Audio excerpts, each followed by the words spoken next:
പഴയ സിനിമയും ഇപ്പോഴത്തെ സിനിമയും തമ്മിൽ നമുക്കൊരു കൂടുതൽ ഡിഫറൻസ് തോന്നുന്നത് എന്തായിരിക്കും? പിന്നെ ഈ പറയുന്ന പോലെ നമ്മളുടെ കുടുംബമായിട്ട് ഇരുന്ന് കാണാൻ പറ്റുന്ന സിനിമകളാണ് കൂടുതലും ചിത്രീകരിച്ച് വെച്ചിരിക്കുന്നത്, പഴയ സിനിമകൾ. നമ്മുടെ മലയാള സിനിമയ്ക്ക് ഒട്ടും തന്നെ ഉൾക്കൊള്ളാൻ പറ്റാത്ത ഒരു കാര്യമായിരുന്നു ശ്രീനിവാസൻ സാറിൻ്റെ മരണം. ഇപ്പം ശ്രീനിവാസൻ സാറിൻ്റെ ഇപ്പം എന്താ പറയുന്നത്, തിരക്കഥകളാണെങ്കിലും സിനിമകളാണെങ്കിലും എല്ലാത്തിനും ഒരു വ്യത്യാസം, ഒരു ഡിഫറൻസ് കൊണ്ടുവരാൻ ആളെപ്പോഴും ശ്രമിച്ചിട്ടുണ്ടായിരുന്നു. നമ്മളെ പഴയ സിനിമയും ഇപ്പോഴത്തെ സിനിമയും തമ്മിൽ നമുക്കൊരു കൂടുതൽ ഡിഫറൻസ് തോന്നുന്നത് എന്തായിരിക്കും? പഴയ സിനിമകളും സ്ക്രിപ്റ്റ് അല്ലേ?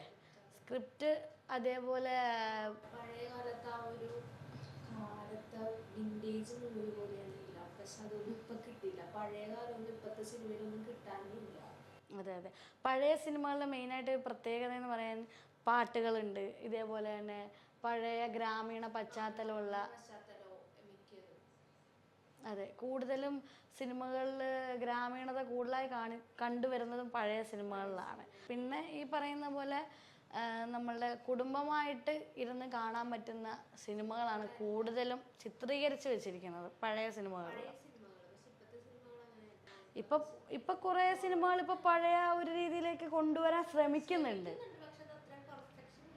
അതൊരിക്കലും കിട്ടത്തില്ലല്ലോ, കാരണം ആ കാലഘട്ടത്തിലെ ആ ഒരു മഹത് വ്യക്തികളും കാര്യങ്ങളും അവരെ ആ ഒരു രീതിയിൽ പശ്ചാത്തലത്തിലും എടുക്കുന്ന സിനിമകളായിരിക്കുമല്ലോ.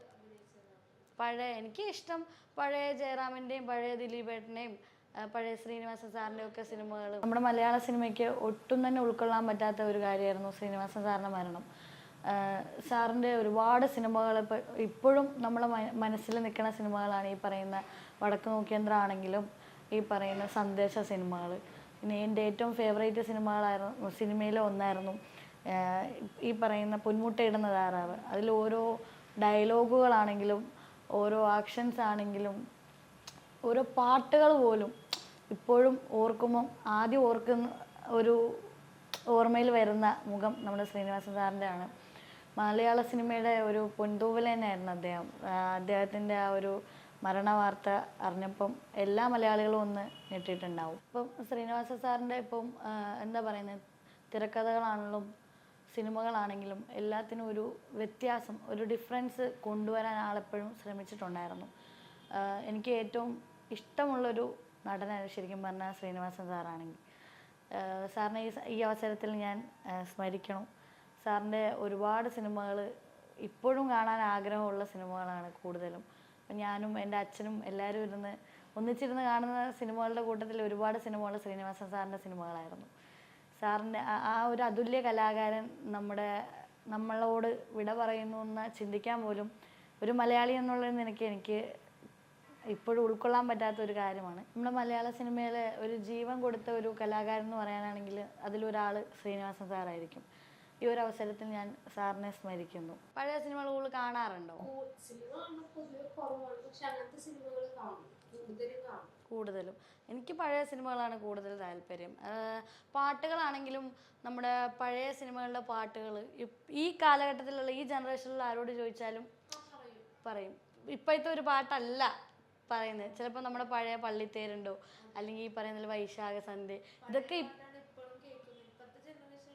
ഇപ്പോഴത്തെ റീൽസിൻ്റെ ഒക്കെ ഹിറ്റ് പാട്ടുകൾ തന്നെ പഴയ പാട്ടുകളാണ്. ഇപ്പം സിനിമയുടെ ഈ പറയുന്ന സ്റ്റോറി ആണെങ്കിലും അതിലൊക്കെ ഒരു ജീവനുള്ള ഒരു ഫീലിങ്സ് എനിക്ക് തോന്നാറുണ്ട് പഴയ സിനിമകളുടെ. ഇപ്പോഴത്തെ സിനിമകൾ പൊതുവേ ഒരു 100 എണ്ണം ഇറങ്ങിയാൽ 50 എണ്ണം കൊള്ളാം, ആ ഒരു സിറ്റുവേഷനിലായി മലയാള സിനിമയുടെ അവസ്ഥ. കാരണം അങ്ങനത്തെ ഒരു ഇതിലേക്കാണ് എനിക്ക് പോയിക്കൊണ്ടിരിക്കുന്നത്. പിന്നെ നമ്മളുടെ ഓൾഡ് സിനിമകളൊക്കെ ആണെങ്കിൽ തന്നെയും ഈ പറയുന്ന പോലെ ഇപ്പം തിയേറ്ററിലേക്ക് കൊണ്ടുവരുന്നുണ്ട്. അത് കൂടുതലായിട്ടും അതിനോടുള്ള അഭിപ്രായം എന്താ? നല്ലതാണോ? നല്ലതാണ് എന്നെ സംബന്ധിച്ചിടത്തോളം. കാരണം നമുക്കിപ്പോൾ എക്സ്പീരിയൻസ് ചെയ്യാൻ പറ്റും പഴയ സിനിമ തിയേറ്ററിൽ. ഇപ്പം ഈ പഴയ സിനിമയൊക്കെ തിയേറ്ററിൽ കൂടുതലും പോയി കാണുന്നത് ഇപ്പോഴത്തെ ജനറേഷനിലെ പിള്ളേരാണ്. പഴയ അതിപ്പോൾ സിനിമ നമുക്ക് ടി വി കണ്ടാലും പക്ഷെ ആ ഒരു ഇത് തിയേറ്ററിൽ പോയി കാണുന്ന ഒരു ഇത് കിട്ടില്ല. അല്ല, അതായത് പഴയ ആ മൂവീസ് ചിലപ്പോൾ നമ്മൾ ജനിച്ചിട്ടേ ഉണ്ടാവില്ല. ആ കാലഘട്ടത്തിലെ സിനിമ ആ സമയത്ത് ഒരു തിയേറ്റർ എക്സ്പീരിയൻസ് എങ്ങനെയാണ് നമുക്കത് എക്സ്പീരിയൻസ് ചെയ്യാൻ പറ്റിയിട്ടില്ലല്ലോ. പക്ഷെ ആ ഒരു നല്ലൊരു ഓപ്പർച്യൂണിറ്റി ആയിട്ട് ഞാൻ അതിനെ കാണുന്നുണ്ട്. കാരണം ഇപ്പം നമുക്ക് റിലീസിൽ കൊണ്ടുവരുമ്പം പഴയ ഇപ്പം ഈ പറയുന്ന ആടുതോമയാണെങ്കിലും നരസിംഹമാണെങ്കിലും എല്ലാം ഇപ്പം റീ റിലീസിന് കൊണ്ടുവരുമ്പം നമ്മളെപ്പോലുള്ള പ്രേക്ഷകർക്ക് അതെന്താണെന്ന് വെച്ചാൽ അതിൻ്റെ ഒരു ഡെപ്ത് ഭയങ്കരമാണ്. കാരണം നമുക്കതൊന്ന് എക്സ്പീരിയൻസ് ചെയ്യാനേ പറ്റിയിട്ടില്ല. ഇപ്പോഴത്തെ ഒരു സിനിമകൾ കണ്ട് മടുത്തിട്ട് ഇപ്പം പഴയ സിനിമകൾ തിയേറ്ററിലേക്ക് കൊണ്ടുവരുമ്പം അത് ഭയങ്കര ഒരു ആശ്വാസം, അല്ലെങ്കിൽ ഭയങ്കര ഒരു അതിൻ്റെ എക്സ്പീരിയൻസ് വേറെ ആണല്ലോ. പൊതുവേ ഇപ്പം പഴയ സിനിമകൾ ഇന്നും ഞാൻ പോലും ഫോണുകളിലും എല്ലാം പഴയ സിനിമകൾ കണ്ട് പഴയ ഒരു ഹ്യൂമർ സെൻസ്, ജഗതി ചേട്ടനൊന്നും സിനിമകൾ നമുക്ക് മറക്കാൻ പറ്റുന്ന കാര്യങ്ങളല്ല. പഴയ ഒരു ഹ്യൂമർ സെൻസും കാര്യങ്ങളൊന്നും ഇപ്പം ഇല്ല. ഇപ്പോഴത്തെ സിനിമകളൊന്നും അത് കാണല്ല. ഹ്യൂമർ സെൻസ് ഇല്ല എന്നല്ല പറയുന്നത്, പക്ഷെ അതിൻ്റെ ഒരു വ്യത്യാസം ഭയങ്കരമാണ്. മേക്കപ്പിലാണെങ്കിലും സിനിമ ഇപ്പം നമ്മൾ മേക്കപ്പ് വേണം പഴയതിൽ. ആ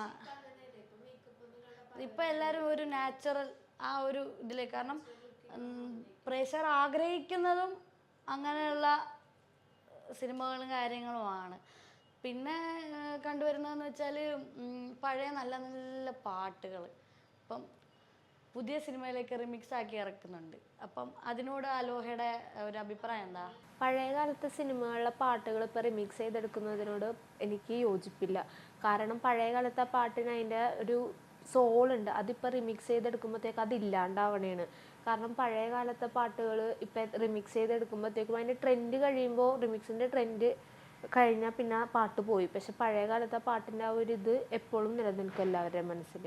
അതായത് പഴയ പാട്ടുകളുടെ ആ ഒരു ഡെപ്ത് ഇപ്പോൾ ഇറക്കുമ്പം അതിന് തമ്മിലുള്ളൊരു ഭയങ്കര ഒരു വേരിയേഷൻ ഉണ്ടാവുന്നത് അല്ലേ?